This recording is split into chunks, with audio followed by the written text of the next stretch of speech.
Assalamualaikum warahmatullahi wabarakatuh. Salam sejahtera untuk kita semua. Salam ekonomi kerakyatan.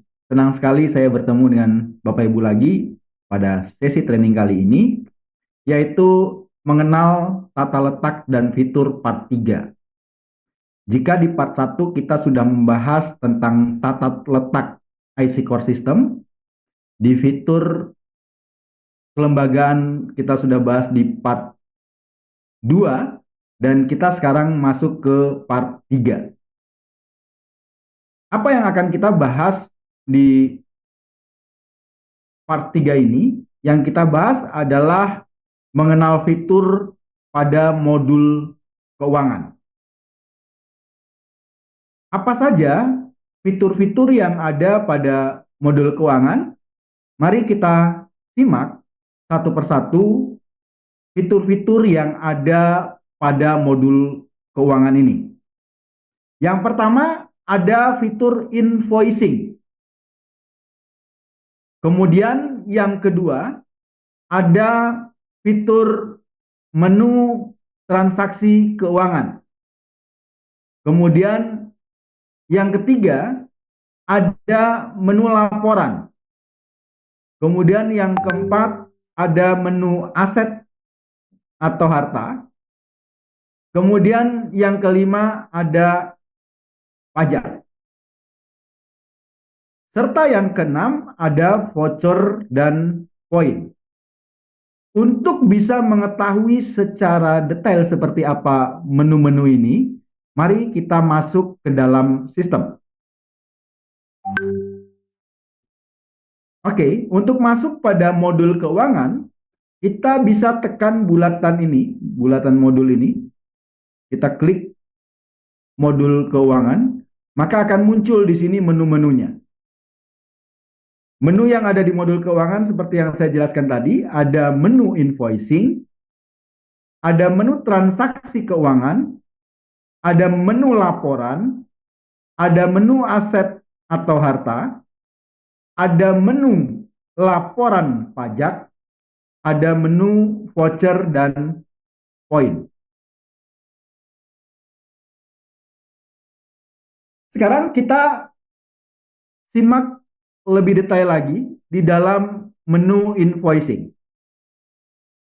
Di dalam menu invoicing ada submenu invoice atau tagihan.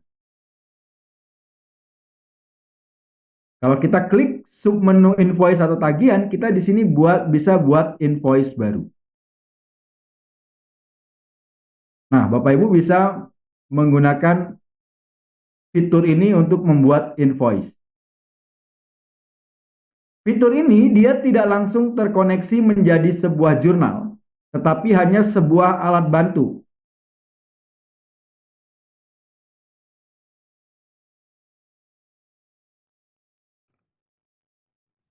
Oke, kemudian kita masuk lagi ke submenu yang berikutnya adalah kwitansi pembayaran. Kita juga bisa buatkan kwitansi dengan kwitansi baru.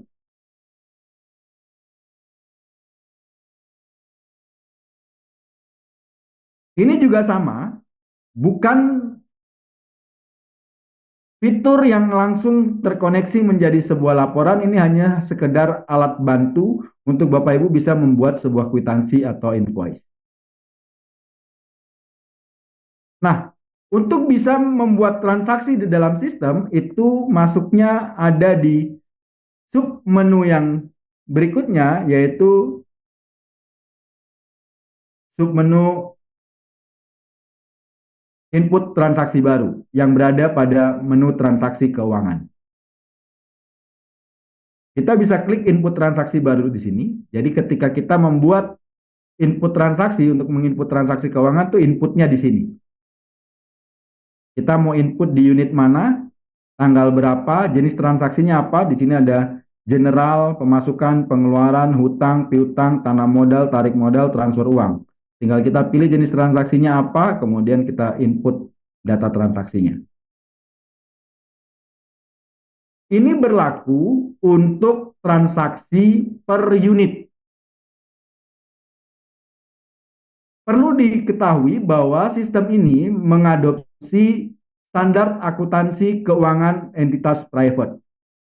Dan setiap transaksi itu kita input berdasarkan unit usahanya. Jadi laporan keuangannya nanti akan sendiri-sendiri. Kalau Bapak Ibu memiliki unit simpan pinjam, maka nanti ada punya transaksi atau laporan keuangan sendiri di simpan pinjam. Kalau Bapak Ibu punya unit toko, maka akan muncul sendiri unit toko.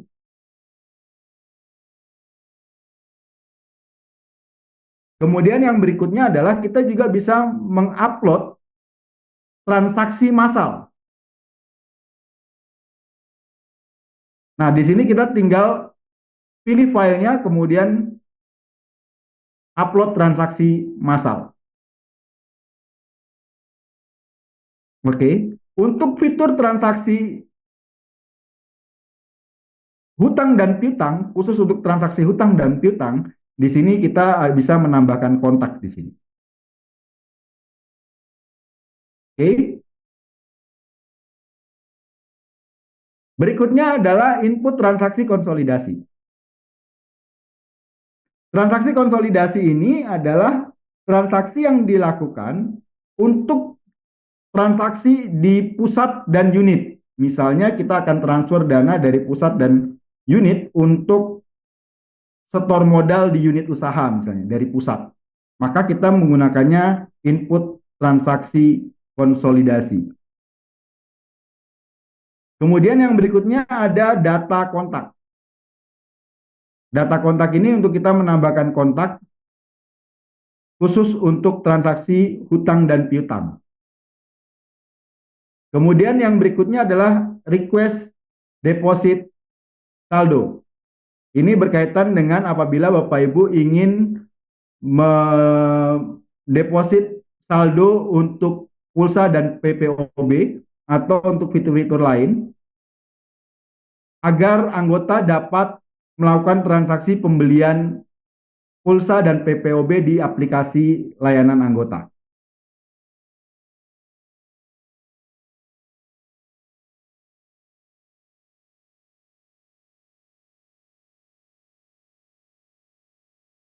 Nah, di fitur ini itu akan menampilkan akan tujuan depositnya untuk apa. Jadi kan kita, di materi pertama kita mengenal sistem-sistem yang ada di DCN, itu kita bisa punya sistem pulsa dan PPOB, ada marketplace, kemudian ada transportasi online, ya. Itu marketplace itu terdiri dari ada toko sekitar juga di situ masuk dalam dalam sistem marketplace, Freshmart, makanan, toko sekitar, kita tinggal pilih kita mau deposit yang mana. Kemudian tujuan transfernya kemana, dan kita akan simpan di akun yang mana. Di sini ada KAS, ada Bank Mandiri, dan BNI. Oke, kita masuk ke fitur yang berikutnya adalah menu laporan. Di menu laporan ini, Bapak Ibu bisa melihat laporan jurnal umum pada submenu jurnal umum. Ini akan muncul jurnal umumnya di sini. Jadi dari input transaksi ini secara otomatis akan menjadi jurnal umum. Akan masuk dalam laporan jurnal umum, juga akan masuk dalam laporan buku besar secara otomatis. Juga akan masuk ke dalam neraca saldo secara otomatis, kemudian akan masuk pada PHU, kemudian akan masuk juga pada perubahan ekuitas atau perubahan modal, juga akan masuk juga pada neraca, laporan neraca, kalau ini yang single. Kemudian yang di sini ada neraca juga, neraca yang perbandingan per periode. Kemudian kita bisa lihat periode di sini, laporan periode. Kita mau lihat dari periode kapan sampai kapan, akun apa, saldonya berapa. Kemudian berikutnya ada laporan arus kas, juga akan muncul di sini laporan arus kasnya. Kemudian berikutnya ada laporan hutang. Kita bisa tahu siapa punya hutang berapa, sisanya ada berapa, sudah dibayar berapa, itu akan muncul dalam laporan hutang ini. Kemudian ada laporan piutang. sama seperti piutang, kita bisa lihat per orang siapa punya piutang berapa, kemudian sudah dibayar berapa, sisanya berapa. Kemudian ada tutup buku. Ini apabila kita sudah melakukan tutup buku atau belum buat tutup buku, kita bisa buat tutup buku di sini. Kemudian laporan SHU. Nah, di sini akan menampilkan rekap dari eh, daftar SHU. Kemudian yang berikutnya kita akan lihat di menu aset atau harta. Di menu aset atau harta ini ada submenu tambah aset. Submenu tambah aset ini akan menampilkan detail menu tentang nama asetnya apa, kode asetnya apa, kemudian akan masuk di aset apa, di akun aset apa, kemudian deskripsinya apa, tanggal pembeliannya kapan, harga pembeliannya berapa, ini dikreditkan dari akun apa, kemudian kita bisa tambahkan foto asetnya di sini. Kemudian kalau kita ingin secara otomatis menjadi jurnal depresiasi dan atau penyusutan, maka kita bisa tambahkan penyusutan di sini. Metodenya apa, kemudian nilai residunya berapa, masa manfaatnya berapa lama, akunnya akan disimpan pada akun apa, kemudian akumulasi penyusutannya apa, nilai yang telah disusutkan berapa, kemudian akan muncul juga di sini estimasi depresiasi per bulannya berapa. Kita bisa tambahkan asetnya di sini. Pada saat kita tambahkan asetnya, kita akan masuk ke dalam submenu daftar aset. Dia akan muncul ke dalam daftar aset di sini. Kemudian yang berikutnya pajak. Di sini pajak di sini hanya kita menambahkan jenis pajak dan sifatnya tidak otomatis. Jadi kita bisa menambahkan jenis pajak apa, kemudian nilainya berapa. Jadi kita hanya melakukan pengaturan jenis pajak dan pajaknya berapa. Kemudian nanti setiap transaksi akan muncul di sini laporan pajaknya. Oke, kemudian di sini ada voucher dan poin. Voucher dan poin ini apabila Bapak Ibu ingin memberikan voucher kepada anggota untuk berbelanja di toko koperasi, maka bisa kita membuat pengaturan voucher di sini. Kita bisa tambahkan jenis vouchernya, apa, kemudian kita bisa tambahkan penerima vouchernya siapa di sini. Kemudian nanti muncul di sini penerima vouchernya siapa-siapa saja. Kemudian pada saat terjadi transaksi dari voucher itu juga akan muncul di sini data voucher. Kemudian ada draft pembagian voucher. Di sini ada draft pembagian voucher.